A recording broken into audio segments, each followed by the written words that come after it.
Harbiden de coğrafya kadermiş. New York'taki akranlarım yard yard geziyor.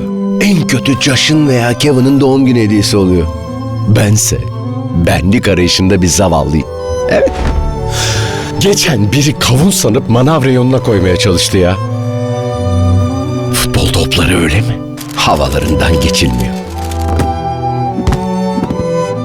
Tenis topları desen her yere kıl tüy bulaştırıyorlar. Bir de elit spor derler ha. Basketbol topları ayrı zorba. Güçlü zayıfı essin zaten hep. Keşke disko topu olsaydım. En azından renkli bir hayatım olurdu be. Ha? Hey, yoksa... Evet o benim. Buyurun. Super Bowl hayranları geri döndü. Super Bowl 9 Şubat'ta Esport Plus'ta.